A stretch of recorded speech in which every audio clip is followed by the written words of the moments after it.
오늘도 믿음으로 주님 바라보며 기도하며 살아가는 우리 사랑하는 성도님들, 하나님의 주시는 복을 누리게 되시기를 주님의 이름으로 축복합니다. 오늘 말씀의 제목 13절 하반절에 있는 여호와께서 말씀하신 대로 말하리라, 이 말씀 제목 삼아서 함께 은혜를 나누려고 합니다. 하나님의 예정하심은 사람이 막을 수가 없습니다. 11절을 한번 보죠. 11절 말씀에 보면 그러므로 그대는 이제 그대의 곳으로 달아나라. 내가 그대를 높여 심히 존귀하게 하기로 뜻하였더니 여호와께서 그대를 막아 존귀하지 못하게 하셨도다. 사람이 높이는 것보다 더 중요한 게 있습니다. 하나님이 높여주시는 것. 이 발람 선지자가 발락에게 유혹을 받죠. 은금 권세를 유혹을 받아서 이스라엘 백성, 두려워 떨고 있었던 모압 왕 발락이 이스라엘 백성을 저주하라고 부르는데 발람도 몰랐어요. 나귀가 말을 할 정도로. 그래서 오늘 예언하면서도요, 이 발람 선지자가 뭐라고 이야기를 합니까? 눈을 감았던 자가 말하되, 13절에도 그렇게 나오죠. 눈을 감았던 자가 말하되, 15절에도 보면 마지막에 눈을 감았던 자가 말하며, 예언하면서 그렇게 얘기하는 거예요. 자기가 못 봤다는 거예요. 하나님의 보시게 하는 게 있어요. 우리가 살아가면서요, 사람이 높이는 것도 중요하다고 생각을 하고 사람 끈 잡으려고 하는데 그거보다 더 큰 줄이 있어요. 하나님의 줄이 있어요. 우리는 하나님의 줄 붙들고 사는 사람들이에요. 하나님이 올리시는 게 진짜고 하나님이 주시는 게 진짜예요. 그러니까 우리는 큰 것 좋아하는데 큰 것보다 중요한 게 뭐냐 하면 하나님이 주시는 바른 것이에요.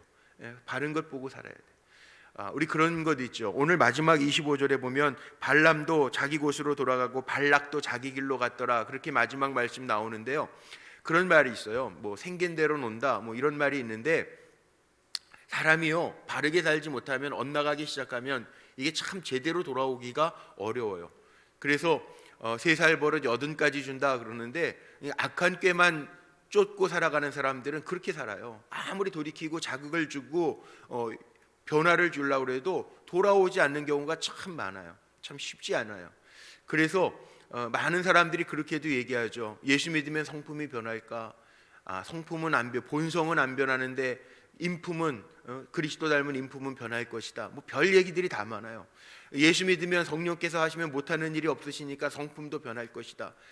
별의별 얘기들이 많은데 이 자기 마음 먹기 달린 거예요. 그래서 생명은 마음에서부터 나느니라 라고 하는 말씀들이, 잠언에 나오는 말씀들이 다 많은, 우리가 마음을 어떻게 먹느냐, 고쳐 먹는 게 쉽지는 않지만 고쳐 먹고 살아야 되는 거죠. 그러니까 하나님 보시기에 바르게 잘 행해서 살아야죠. 끝까지 자기 길 가는 사람들이 있어요. 너는 네 길 가, 나는 내 길 갈게. 주님은 주님의 길 가세요, 저는 제 길 가겠습니다. 그 예수 믿는 거하고 별 의미가 없잖아요. 복을 놓치는 거죠. 여기에 오늘 말씀이 그겁니다. 하나님의 예정하심을 막을 수가 없는데, 하나님의 예정하심을 막을 수가 없는데 그 예정하심도요, 이스라엘 백성의 삶을 보면 가나안은 정복해요. 여기 예언한 대로 아말렉도 그들에게 멸망하고 겐 족속도 멸망하고 다 멸망을 합니다. 그런데 중요한 게 뭐냐 하면 이스라엘 백성도 마음 잘못 먹어서 죄에 빠질 때에는 오히려 거꾸로 포로의 삶을 살아요. 하나님이 보여주시는 우리가 살아야 할 방법이기도 해요. 자, 오늘 발람의 세 번째 축복이 나옵니다. 여기에 보니까 발람이 축복하는데 1절에 발람이 자기가 이스라엘을 축복하는 것을 여호와께서 선히 여기심을 보고 전과 같이 점수를 쓰지 아니하고 그의 낯을 광야로 향하여 눈을 들어 이스라엘이 그 지파대로 천막 친 것을 보는데 그때에 하나님의 영이 그 위에 임하신지라. 여기 발람이 이스라엘을 축복하는 내용 속에요, 먼저 1절에 보니까 하나님이 이스라엘을 축복하는 것을 선히 여기심을 알았다는 거예요. 하나님의 예정하심을 알았다는 거예요. 그래서 전과 같이 복술 쓰지 아니하고, 메소포타미아 선지자, 여호와 신앙과 메소포타미아에 있던 그 이방 신상과 혼합된 종교의 선지자였거든요, 발람이. 그런데 그 점수를 쓰지 아니하고 하나님의 영이 그 위에 임하신지라. 하나님의 영이 임해서 축복하는 내용이 5절부터 9절까지 나오죠. 하나님의 영이 임하셔서 하나님의 신에 감동되어서 축복하는 내용이 나옵니다. 그 축복하는 내용 가운데 자기를 이야기하면서 눈을 감았던 자라고 이야기하죠. 세상적인 것에 눈이 멀었었던 적이 있었던 거라고 하는 이야기를 하는 거죠. 눈을 감았던 자라. 예. 우리는 눈 부릅뜨고 살아야 돼요. 영적인 눈을 잘 뜨고 살아야 돼요. 볼 거 보면서 살아야 되고, 하나님이 알게 하시는 것 알고 살아야 되고, 놓치지 말아야 될 것 놓치지 않고 살아야 돼요. 이 성도의 삶이 그렇습니다. 나중에 땅을 치고 후회할 일이 없도록, 성경적으로 보면 이를 갈며 우는 일이 없도록, 정말 영적인 눈을 부릅뜨고 영적인 귀를 열고 하나님의 음성을 듣고, 또 하나님이 보시는데 코람되어 우리가 하나님 보시는 거 앞에 산다라고 하면 허튼 삶을 살아갈 수 없잖아요. 그래서 하나님, 여기 보니까 그렇게 나와요. 눈을 감았던 자가 말한다 3절. 그리고 나서 4절에 보여 하나님의 말씀을 듣는 자 귀가 열려야 되죠. 전능자의 환상을 보는 자 눈이 열려야 되죠. 엎드려져 눈을 뜬 자가 말하기를. 그리고 5절부터 이제 축복의 내용이 나와요. 축복의 내용이 뭔가 한번 보죠. 이 9절까지 나오는 축복의 내용 참 좋은 내용들이죠. 뭐 하나님의 주시는 복들인데, 야곱이여 내 장막들이, 이스라엘이여 내 거처들이 어찌 그리 아름다운고. 자, 여기 장막, 거처가 어찌 그리 아름다워. 이 좋은 집을 이야기하는 걸까요? 좋은 집이 아닐 거예요. 왜냐하면 그 위에 2절을 한번 보세요. 2절에 보니까 눈을 들어 이스라엘이 그 지파대로 천막 친 것을 보는데, 그 뭐 지금 광야에서 장막들을 치고 가는데 그게 무슨 좋은 집이에요. 그런데 하나님이 거하시는 거, 하나님이 함께 하시는 거, 거기가 좋은 거죠. 거친 들에나 초막이나 주님 계신 곳 그 어디나 하늘나라, 우리 찬송도 부르잖아요. 거친 들이나 초막이나 주님 계신 곳이 천국이라고.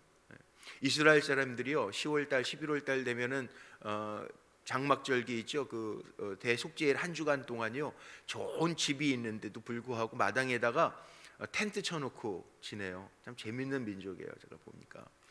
그러면서 속죄일 그렇게 살아요. 불편하게 살면서도 좋아해요.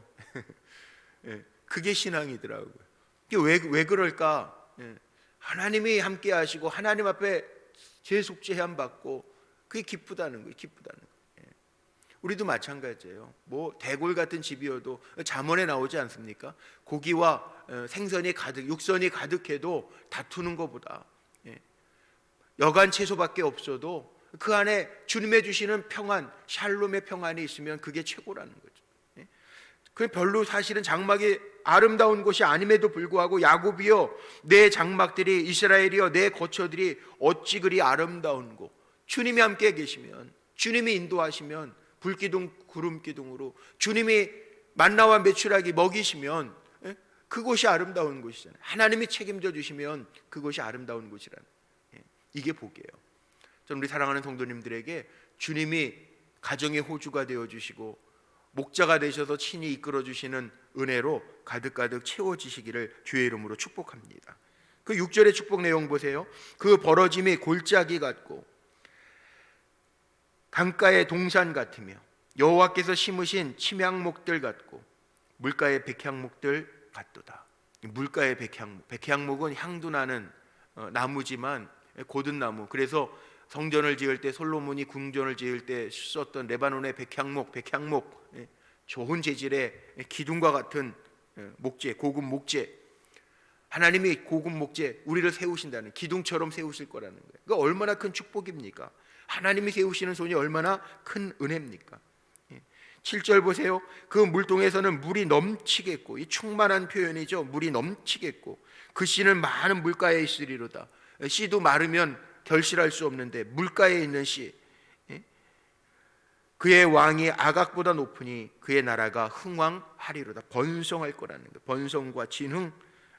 8절 하나님이 그를 애굽에서 인도하여 내셨으니 그 힘이 들소와 같도다. 하나님의 후원이 있고 하나님의 주시는 힘이 있다는 거예요.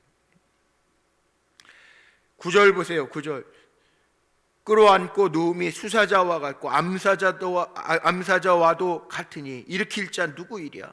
너를 축복하는 자마다 복을 받을 것이요 너를 저주하는 자마다 저주를 받을지로다. 권세가 있고 하나님이 보호하셔서 너를 복되게, 너랑 좋은 관계를 맺는 이들에게 내가 복되게 할 거고, 너를 아프게 하는 이들, 저주하는 이들 내가 저주할 거. 이거 아브라함을 부르실 때 하나님이 약속하셨던 거잖아요. 이게 얼마나 신나는 복입니까? 요즘에 번영의 신학이라고 비판하는 사람들도 있는데, 하나님이 원래 주신 복은 번성의 복이에요. 번영의 복이고. 그러니까 주 안에 바른 길을 가면 하나님이 책임져 주신다는 거예요. 물론 세상의 복이 다는 절대 아닙니다. 그러나 하나님의 손으로 우리에게 허락하시는 복이 있어요.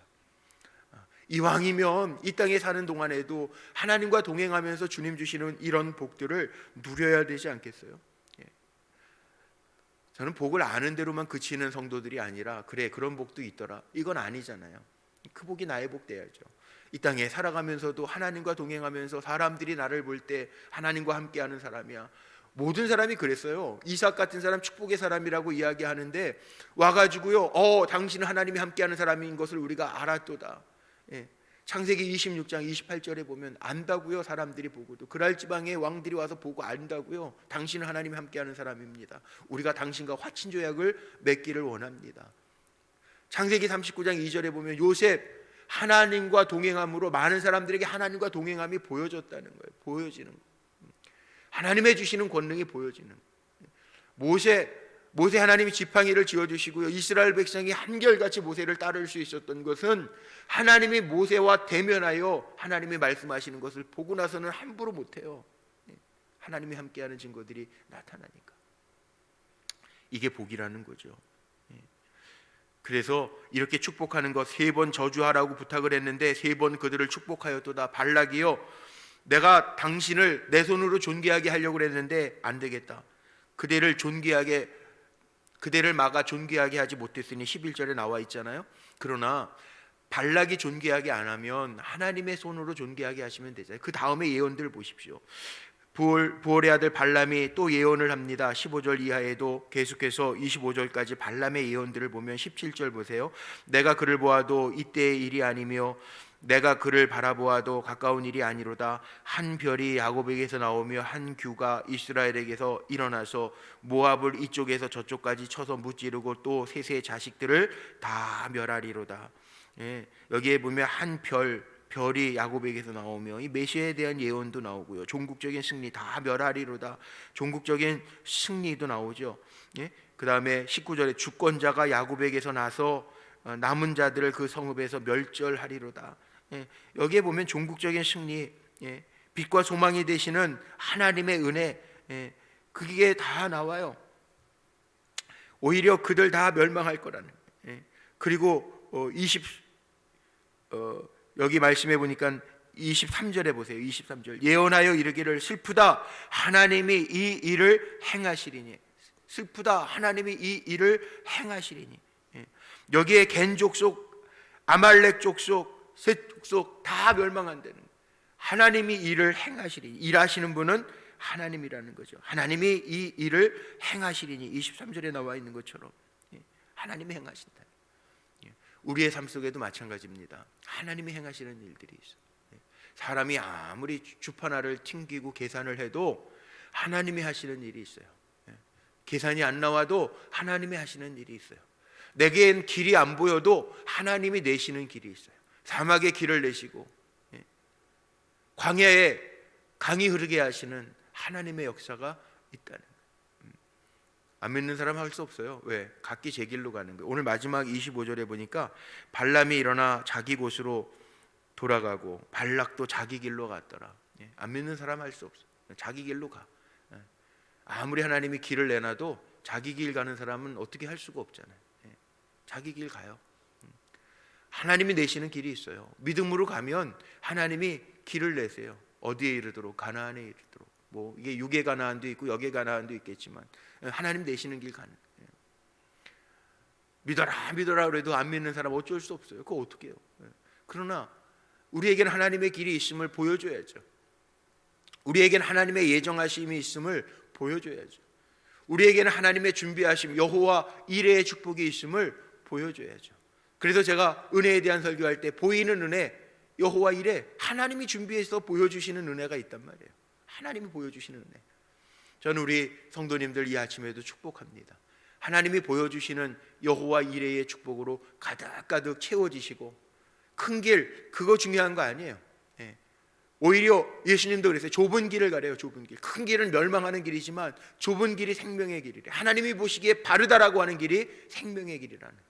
그렇다면 저나 여러분이나 동일합니다. 살게 하시는 동안 사는 시간은 같을지 몰라도 사는 모습은 달라야죠. 하나님의 백성.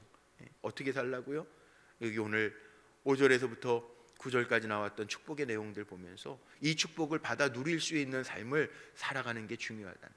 대충 살지 말고 되는 대로 살지 말고 하나님의 뜻 안에서 살아가면서 하나님이 인정하시고 칭찬하시고 이 다음에 주님 만날 때 착하다 자랑스러운 내 종아 그렇게 하나님이 말씀하실 자리에 저와 여러분이 모두 세움받게 되시기를 주님의 이름으로 축복합니다.